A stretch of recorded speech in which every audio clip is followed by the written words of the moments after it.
तो आज की वीडियो में हम लोग बात करने वाले हैं 3 इंट्राडे स्टॉक के बारे में, जिसको आप कल यानी कि 18 दिसंबर को ट्रेड करके एक अच्छा प्रॉफिट बना सकते हैं। अगर आप ऑप्शन में ट्रेडिंग करते हैं तो हम लोग निफ्टी की भी एनालिसिस करेंगे और उसका इन डेप्थ एनालिसिस करेंगे गाइस, जिससे कि आपको लेवल पता चले कि आप किस प्राइस के बाद आप बाई या सेल कर सकते हैं। तो वीडियो को लास्ट तक जरूर देखें। अगर आप चैनल पर फर्स्ट टाइम आए हैं और आपको वीडियो अच्छा लगता है देन आप हमारे चैनल को सब्सक्राइब कर सकते हैं। तो चलो चलते हैं चार्ट्स पे और हम लोग देखते हैं कि कल के दिन निफ्टी को और कौन से 3 इंट्राडे स्टॉक्स है जिसको किस प्राइस पे हम लोग बाई या सेल करेंगे। सबसे पहले हम लोग बात कर लेते हैं निफ्टी के बारे में। अभी आप देखेंगे कि निफ्टी ने जो क्लोजिंग दिया है ये है 24,336 पे, जो कि कल की क्लोजिंग से 332 पॉइंट गाइज नीचे जाके निफ्टी ने क्लोजिंग दिया है। ठीक है, तो अभी इसके लिए जो एक रेजिस्टेंस होगा गाइज ये होगा 24,500। ठीक है, जो कि हमने ये ब्लैक लाइन से ड्रॉ किया है। नीचे साइड में अगर हम लोग सपोर्ट्स की बात करेंगे तो इसके लिए 24,201 सपोर्ट्स का काम करेगा, क्योंकि आप यहाँ पे देखेंगे यहाँ से प्राइस क्या हुआ था कि एक बार बाउंस बैक करके ऊपर गया है। तो कल के दिन हम लोग मान लेते हैं कि फर्स्ट सिनेरियो अगर ये सिमिलर प्राइस में खुलता है गाइस, उसके बाद अगर ये नीचे आता है और कुछ टाइम यहाँ पे टाइम बिताने के बाद अगर ये आज की जो क्लोजिंग है उसके ऊपर अगर कोई कैंडल क्लोजिंग दे देता है गाइस, तो आप क्या कर सकते हैं, एक स्कैल्प ट्रेड प्लान कर सकते हैं, जो कि आपका टारगेट हो जाएगा ये जो मैं रेजिस्टेंस बताया 24,500 का। तो आप यहाँ के टारगेट के लिए एक प्लान इसमें कर सकते हैं 200 पॉइंट्स का अप में। ठीक है, और आप एसएल क्या करेंगे, इसी रेंज के नीचे अपना एक एसएल प्लॉट कर लेंगे। ठीक है, तो ये तो होगा हमारा फर्स्ट सिनेरियो कि अगर सिमिलर प्राइस में खुलने के बाद अगर प्राइस नीचे आता है तब आप इस तरह से प्लान कर सकते हैं कि मान लीजिए कि कल के दिन सिमिलर प्राइस में खुलने के बाद निफ्टी नीचे आता है और उसके बाद अगर ये 24,200 के नीचे अगर कोई कैंडल्स बियरिश बना देता है और उसके बाद गाइज आप क्या कर सकते हैं, इस कैंडल्स के लो का जैसे ही ब्रेकआउट्स होता है आप क्या कर सकते हैं, एक सेल प्लान कर सकते हैं और आपका जो टारगेट हो जाएगा ये हो जाएगा 24,000। ठीक है, 200 पॉइंट्स के टारगेट के लिए आप इसमें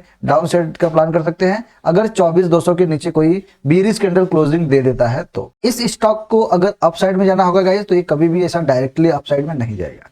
तो हो सकता है कि अगर ये ऊपर मान लो जाता है उसके बाद अगर ये यहाँ पे कुछ टाइम बिताता है 24,500 के आसपास, ठीक है, उसके बाद अगर ये 12 बजे के बाद अगर ये अप साइड में ब्रेकआउट देता है देन आप क्या कर सकते हैं, 24,500 के पास आप बाई कर सकते हैं और आपका जो टारगेट हो जाएगा ये हो जाएगा 24,700। और एसएल क्या करेंगे आप, ये जो रेंज बनेगी इसी के पास आप अपना एक एसएल प्लॉट कर लेंगे। गैप अप और गैप डाउन के सिनेरियो में आप लोग को हमेशा प्राइस एक्शन देखना बहुत ही जरूरी है। जैसे कि मैं आपको एक बार फिर से समझा देता हूं कि अगर मान लीजिए कि प्राइस सीधा गैप अप ओपनिंग हो गई है, ठीक है, तो गैप अप अगर ओपनिंग होता है तो हम लोग क्या करेंगे, थोड़ा वेट करेंगे कि प्राइस को थोड़ा ये नीचे आना चाहिए गाइस। और ये जो आज की क्लोजिंग है इसके पास अगर ये कुछ टाइम बिताने के बाद अगर ये अप साइड में निकलता है तो हम लोग क्या करेंगे, ये जो आज की जो हाई रहेगी इसको एक बार प्राइस क्या कर सकता है, रीटेस्ट कर सकता है। तो आप इन बिटवीन आप एक स्कैल्प ट्रेड प्लान कर सकते हैं। ठीक है, या इधर क्या हो सकता है कि मान लीजिए कि अगर ये गैप डाउन ओपनिंग हो गई तो क्या होगा गाइस कि आप देखेंगे कि ऑलरेडी प्राइस कंटिन्यू एक लोअर लो बनाते हुए नीचे आ रहा है। ठीक है, तो गैप डाउन के सिनेरियो में क्या होगा गाइस, अभी ऑलरेडी जो लोग ने इतना सेलिंग किया है उनको ऑलरेडी ये प्रॉफिट्स में है। तो हो सकता है कि आप अगर यहां से सेल करते हैं तो प्राइस क्या होगा कि 24,200 से रिवर्स हो सकता है और आपका एसएल हिट हो सकता है। तो हम लोग को डायरेक्ट सेल नहीं करना है, हम लोग को पहले देखना है कि यहाँ पे अभी सेलर्स कितना डोमिनेट कर रहे हैं। ठीक है, क्योंकि ऑलरेडी इतना हो गया है तो हो सकता है कि कुछ प्रॉफिट बुकिंग है और प्राइस कुछ ऊपर जाने का ट्राई करे। तो हम लोग 24,200 तक कुछ भी नहीं करेंगे जब तक कोई प्राइस एक्शन बना के 24,200 के नीचे निफ्टी नहीं निकलता है। इतना क्लियर हो गया।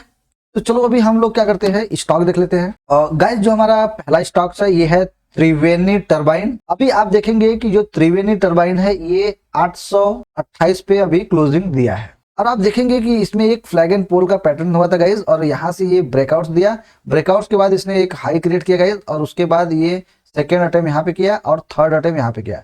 उसके बाद प्राइस आप देखेंगे कि यहाँ पे ही कंटिन्यू सस्टेन कर रहा है। तो हम लोग इसमें ज्यादा कॉम्प्लिकेटेड नहीं करेंगे। जैसे ही त्रिवेणी टरबाइन की प्राइस ऊपर निकलता है सिमिलर प्राइस में खुलने के बाद अगर 835 के ऊपर निकलता है आप क्या कर सकते हैं, सिंपली इसमें एक बाई की एंट्री बनाएंगे और आपका जो टारगेट हो जाएगा ये हो जाएगा 845 रुपए। ठीक है, और आज की जो ये क्लोजिंग रहेगी इसी के थोड़ा सा नीचे आप क्या करेंगे, अपना एक छोटा सा स्टॉप लॉस प्लॉट कर लेंगे। अगर इस स्टॉक को डाउन साइड में आना होगा गाइस तो आप देखेंगे कि यहाँ पे अभी एक सपोर्ट बन चुका है, यहाँ पे सपोर्ट बन चुका है और यहाँ पे अगर आप एक ट्रेंड लाइन कुछ इस तरह से ड्रॉ करते हैं तो आप देखेंगे कि ये क्या कर रहा है, जो ट्रेंड लाइन है ये इसके लिए एक सपोर्ट्स प्रोवाइड कर रहा है। तो जब तक ये सपोर्ट्स नीचे नहीं आके 819 के नीचे नहीं निकलता है तब तक आप इसमें सेल प्लान नहीं करेंगे। अगर 819 के नीचे निकलता है देन आप क्या करेंगे, एक सेल प्लान करेंगे गाइज, और आपका जो टारगेट हो जाएगा ये हो जाएगा 810 रुपए का पहला टारगेट, क्योंकि आप देखेंगे कि एक स्विंग यहाँ पे आपको मिल जाएगा। तो एक यहाँ से आप क्या कर सकते हैं कि 8 से 9 रुपए का टारगेट लेके और ऊपर साइड में 3 से 4 रुपए का एसएल का प्लान करके आप एक डाउन साइड का स्कैल्प ट्रेड प्लान कर सकते हैं, अगर ये त्रिवेणी टरबाइन अगर नीचे आता है तो। चलो अभी हम लोग सेकेंड स्टॉक देख लेते हैं। हमारा जो सेकेंड स्टॉक्स है ये है बीएससी लिमिटेड। बीएससी लिमिटेड अभी आप देखेंगे तो जो इसकी क्लोजिंग हुई है ये है 5732 पे, ठीक है। तो कल के दिन अगर जैसे ही इसकी प्राइस सिमिलर प्राइस में खुलने के बाद अगर ये गाइस अप साइड में निकलता है 5768 के ऊपर निकलता है, हम क्या करेंगे इसमें एक बाइंग की एंट्री बनाएंगे और हमारा जो टारगेट हो जाएगा ये हो जाएगा 5825 का और सेकंड टारगेट 5850 का, ठीक है। आप एसएल क्या करेंगे कि आज की जो क्लोजिंग रहेगी इसी के नीचे आप एक एसएल प्लॉट कर लेंगे। आप देखेंगे कि ए स्टॉक्स में क्या हुआ है कि ये 5768 को ये बार बार रिटेस्ट करने का ट्राई कर रहा है और प्राइस अभी इधर ही मूव कर रहा है। तो हम लोग को एक अपसाइड का मोमेंटम कल के दिन देखने को मिल सकता है अगर बीएससी लिमिटेड की प्राइस अगर अपसाइड में निकलता है और 5768 को क्रॉस करता है तो चलो अभी हम लोग देख लेते हैं अपना थर्ड और लास्ट स्टॉक। गाइस जो हमारा थर्ड स्टॉक था ये है डॉम्स इंडस्ट्रीज। अभी आप देखेंगे कि डॉम्स इंडस्ट्रीज में एक बियरिश कैंडल्स का यहाँ पे फॉर्मेशन हुआ है, जो कि आप देखेंगे कि ये आज की जितने भी कैंडल्स थी अपसाइड में 2-3 घंटे की, इसको एक ही कैंडल्स ने क्या किया है कि न्यूट्रल कर दिया है। मतलब इसमें क्या हुआ गाइस कि एक अच्छी अपसाइड में रैली आया, उसके बाद प्राइस ने क्या किया कंसोलिडेट किया और उसके बाद अभी ये डाउन साइड में क्लोजिंग दे दिया है, जो कि ये रेंज का ब्रेकआउट डाउन साइड में हो चुका है। तो हम लोग कल के दिन इसमें क्या करेंगे, कल के दिन जैसे ही डोम्स की प्राइस सिमिलर प्राइस में खुलने के बाद अगर ये जो लो है मतलब 3023 के नीचे निकलता है, आप सिंपली इसमें एक सेल का प्लान करना गाइज और आपका जो टारगेट हो जाएगा ये 2970 पहला टारगेट इसमें आपको बहुत ही आसानी से देखने को मिल सकता है।